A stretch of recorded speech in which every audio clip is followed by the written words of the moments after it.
As they have nailed a coffin for load shedding in South Africa, as Eskom has successfully synchronized Unit 2 of the Koeberg Nuclear Power Station in Cape Town to the national grid following its extensive long-term operation program. And on this, we are joined by Mr. Tsepo Khadima, who's an energy expert, to take us through this discussion and see how this actually can benefit us on the long run. Mr. Tsepo, welcome to the show. Welcome to La Media, and thank you for your time.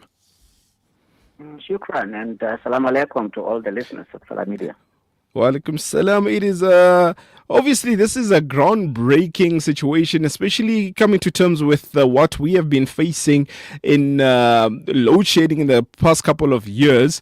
And seeing a light like this also can have two folds. One, it can be that people are happy that at least there seems to be some stability in the power situation of South Africa. But at the same time, we also get worried about the course and going forward in terms of now if the rates are going to go up or so. Now, what are now the key takeaways from the successful synchronization of Unit 2 of the Koeberg Nuclear Power Station?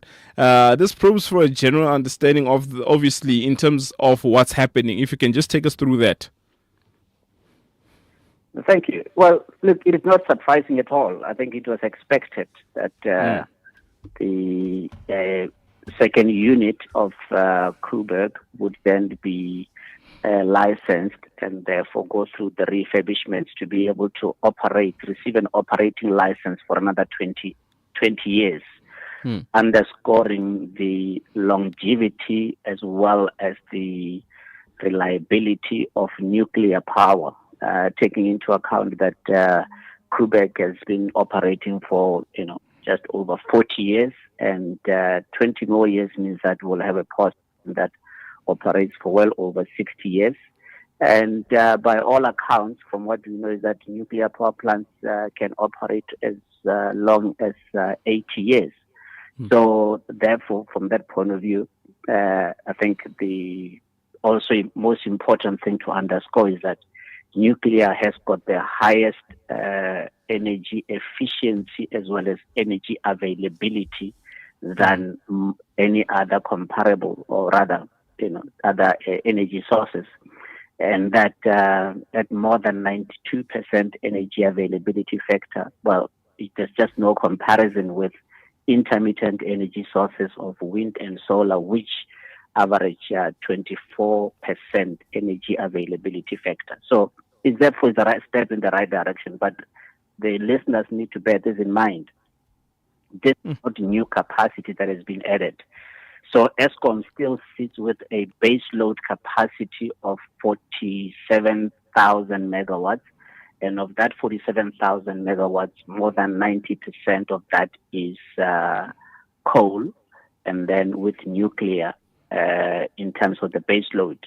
And we have to discount by 100% the wind and solar that is purportedly connected to the grid, because 100% of electricity from an intermittent energy source, the moment it lands onto a network, a grid such as the one operated by Eskom, that power is 100% redundant. And this was confirmed, by the way, by the recently released annual financial statements of Eskom, where it evidently showed two things: a marked increase in the primary cost, which for a year ago was 54 cents a kilowatt hour, and will invariably, the trajectory means that we will see in the year ending March 2025, the primary energy cost will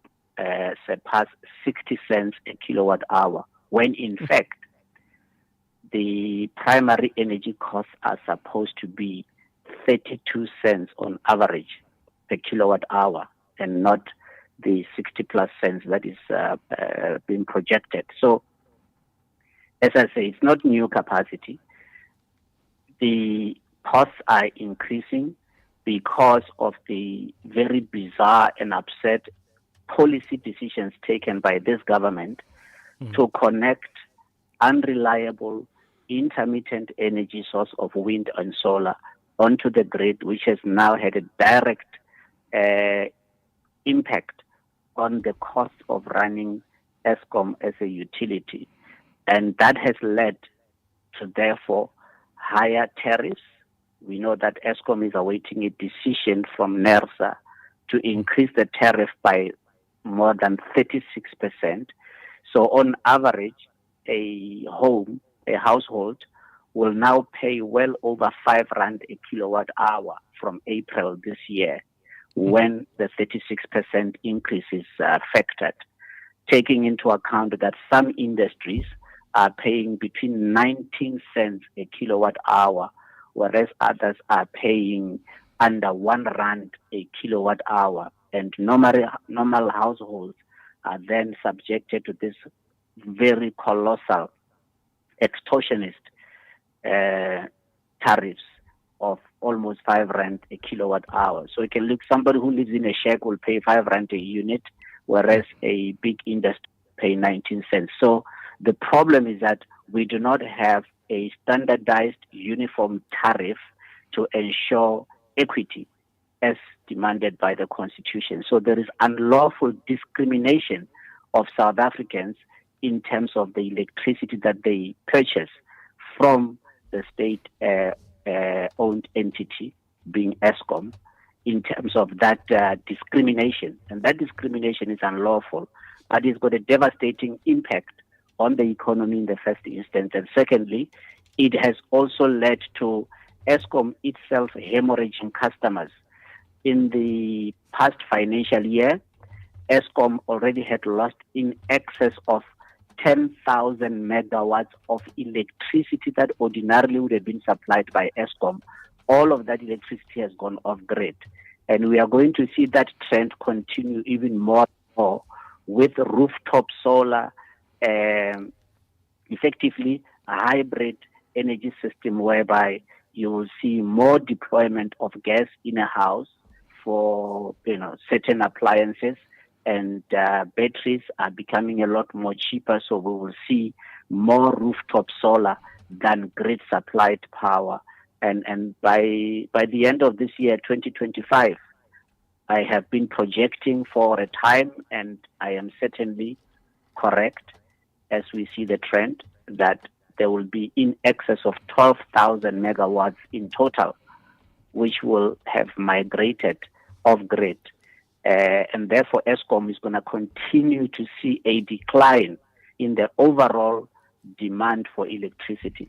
So as well as things that have improved, we no longer have load shedding.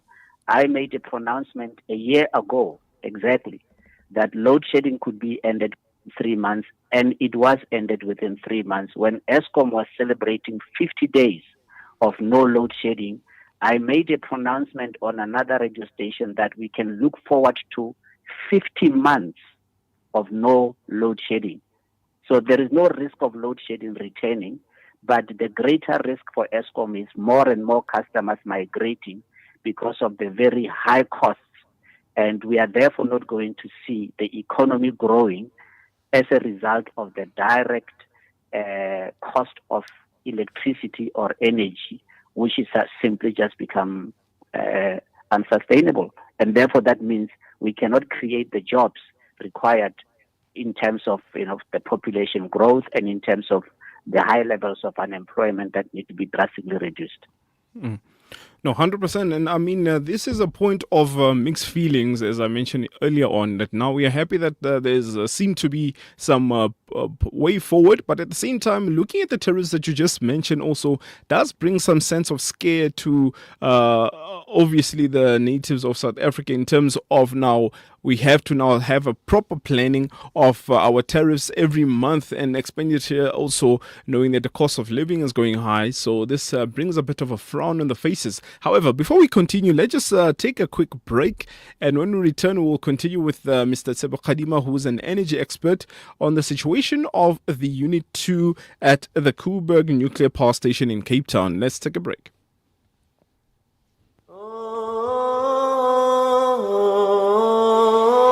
Salam Media, a global voice for humanity.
When the perfect blend of stylish decor, exquisite halal cuisine, and warm hospitality come together, it could only mean Albeit Lodge, your true home away from home.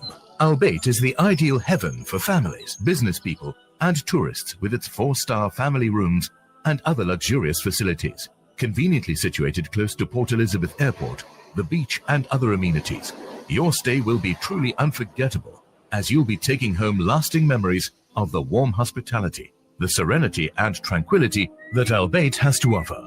For reservations, call 041 583 6415 or visit www.albeitlodge.co.za. Our brothers and sisters in Palestine are enduring unimaginable hardships. Ashraful Aid teams are on the ground, delivering crucial aid to those in need. But we can't do it alone. Palestine is suffering and they need your help. Your support can make a world of difference. Visit www.ashrafulaid.org today and donate to bring hope, relief, and healing to those who are in need. You South African, of course. You anxious about the future. We've got you covered. Build on your wealth portfolio with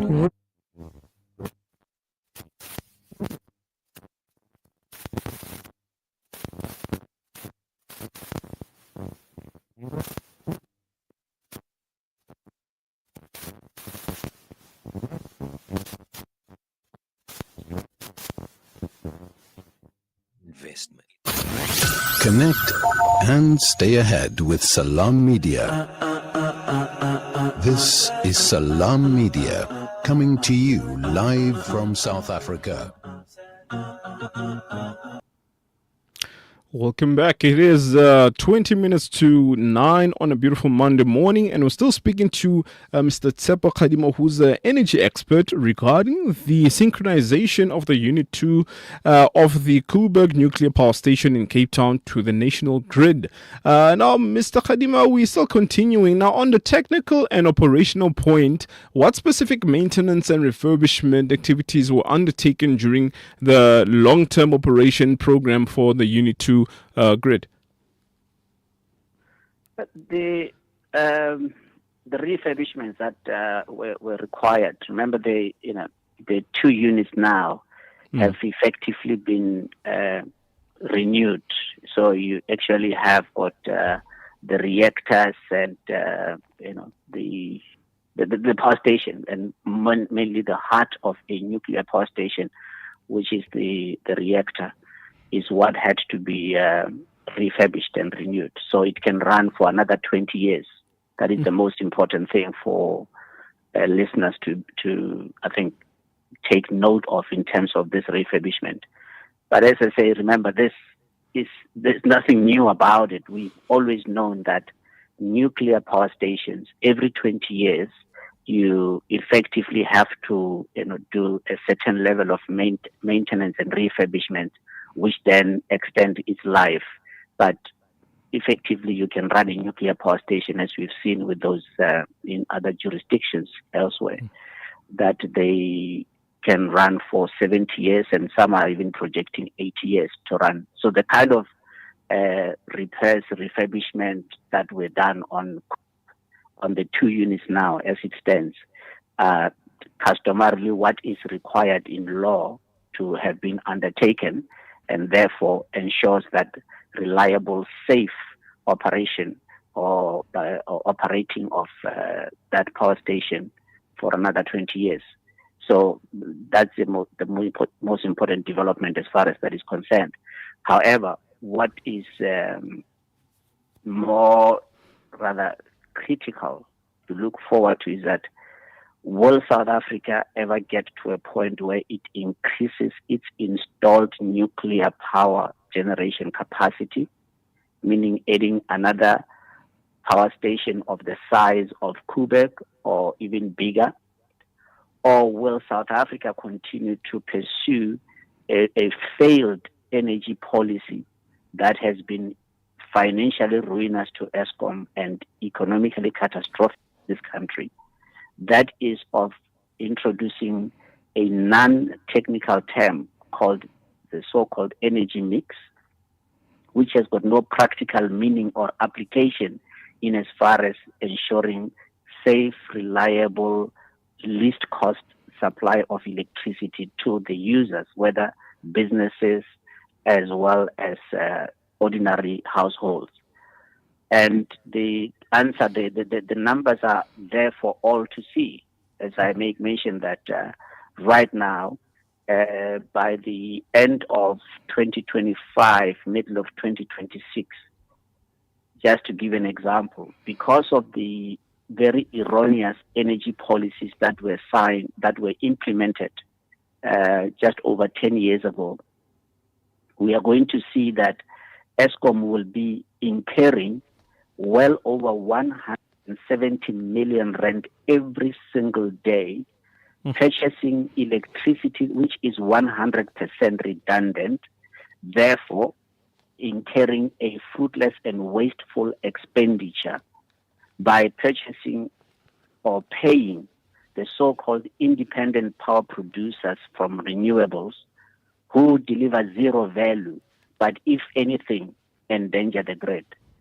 And also, if the current regime, with the current Eskom management, which, by the way, the board of Eskom and its management, it remains doubtful that they actually are the right competent people, for a simple reason that they are advocating, if you look at their recent audited financial statements, to go and incur fruitless and wasteful expenditure to expand the electricity network of this country to connect intermittent energy sources of so-called renewables, and therefore have not even been transparent and tell the public what that will translate to in terms of electricity tariffs.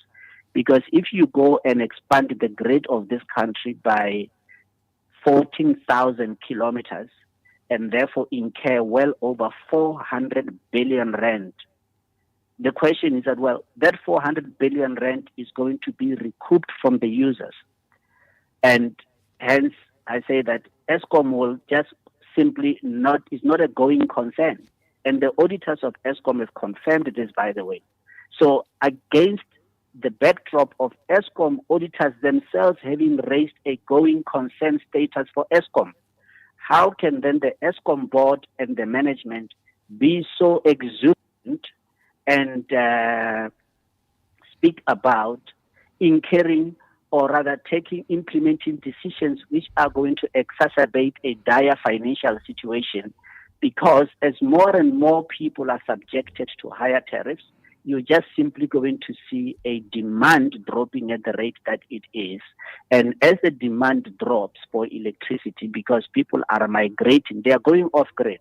More and more users are going to go off grid for a simple reason. Today, you can be able to self-generate electricity for under 2 rand a kilowatt hour. If you are a household, there's no way anyone will pay 5 rand a kilowatt hour when they can generate the same kilowatt hour of electricity for under 2 rand.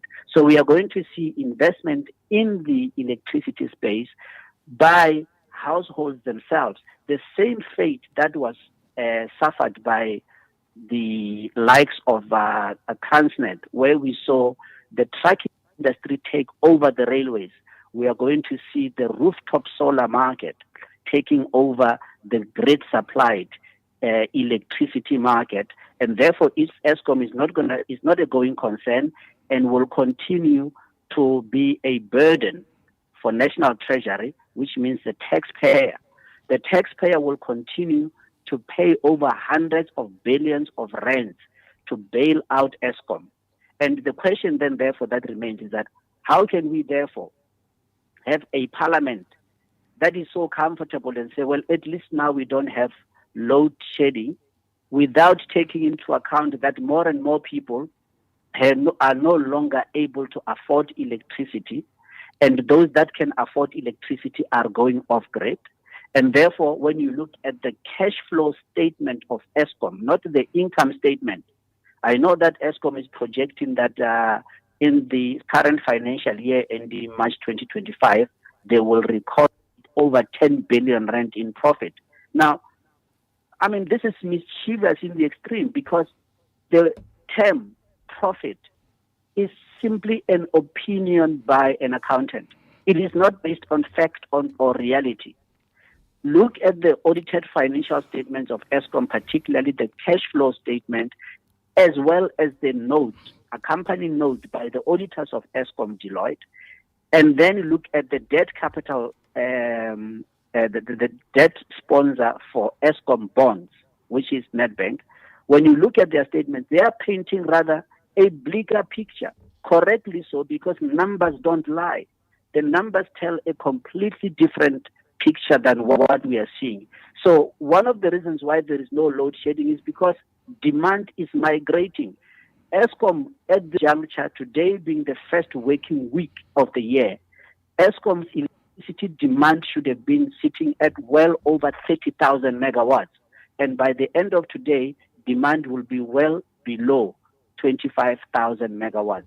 That tells you a horror story, because instead of being sitting at 33,000, 34,000 megawatts, which was the case a few years ago, demand has dropped so drastically that is now below 25,000 megawatts. And that this is not a cause for concern for either the politicians or the parliamentarians or even Eskom board or even Eskom management. And without really looking at the catastrophe, notwithstanding the warnings, as I say, the auditors themselves have done their work. They have warned. And National Treasury itself has not been able to tell the people of this country as to for how long can it continue to burden in debt this nation in order to out these failing state-owned companies because of the very erroneous and bizarre policies that they are implementing currently, as is the case. So everybody, of course, is excited about what is happening, the achievement at Eskom. If Eskom had commissioned and built a new nuclear power station, of course there would have been a cause for celebration. But to celebrate, that's how low the bar has been set now. Koeberg has been operating for well more than 40 years. It will operate for another 20 years. As per the design, more than 40 years ago, it was designed to be as it is. So for us now be celebrating that, it just shows you how low the bar has been set. Because we should be celebrating Eskom commissioning a brand new nuclear power station which will operate for the next 70 to 80 years, not the refurbishment extension of life of an already existing nuclear power station against the backdrop of declining electricity demand, which in turn means that we are an energy poor country compared to other countries in the world, whereby we have got now well below 2.7 megawatt hours per capita, whereas countries in Scandinavian countries or even in North America, they are anywhere between 12 and 15 megawatt hours per capita. So we are following the course that Germany has been following on these very erroneous energy policies. The only problem is that our economy is that much more weaker and that much more smaller. It cannot, under any circumstances, withstand the impact that will result from erroneous energy policies. So Yes, we congratulate the management for having extended the life. But as I say, it is simply just not enough. The numbers are pointing southward into a negative direction because of this very wrong policies. I mean, lastly, I'll just say, and I repeat this with genuine sincerity. The year 2025, electricity tariffs in South Africa are supposed to be R1.22 per kilowatt hour in the year 2025. Projected 10 years ago, the electricity tariffs increases should have brought us to where we are paying R1.22 per kilowatt hour. And I'm telling the listeners of Salah Media, as well as every South African who cares to listen, this is the demand that must be made to bring down electricity tariffs and bring to an end the unlawful constitutional discrimination of electricity users, whereby you can charge one corporate 19 cents a kilowatt hour, well below the cost of even generating, transmitting, and distributing that electricity, whilst at the same time you are subjecting a person on the account of their being poor from an indigent household to subject them to pay 5 rand a kilowatt hour. So almost 10 times more than 20 times what a corporate entity pays. It is just, I mean, it's shocking that we have normalized unlawfulness. We have normalized unconstitutionality in this republic, notwithstanding the impact, the damage, the harm that then accrues to the people of this country as well as the economy of this country. No, 100%. I think we need to look for more resolute tactics in order for us to actually see a better future, especially in the energy situation. And thank you very much, Mr. Tshepo Kgadima, for your expertise, point of view on this beautiful matter. And obviously, it's a very interesting matter, and I think we all need to sit down and read the whole article, which was released on the 31st of December, to see more about it and learn more about what is to come in the future, and so that we can be prepared. So thank you once again, Mr. Tshepo, for your time, and have a beautiful and wonderful day. Shukran. All right. So that's Mr. Tshepo Kgadima, an energy expert, speaking about the Unit 2 of the Koeberg Nuclear Power Station in Cape Town, which was synchronized to the national grid. Now, let's take a quick break. And when we return, we go into the local news regarding Robert Shem, the community whereby they've been facing 3 to 5 days without power. And on that, we'll be joined by Councillor Rashida in speaking about this. Let's take a break.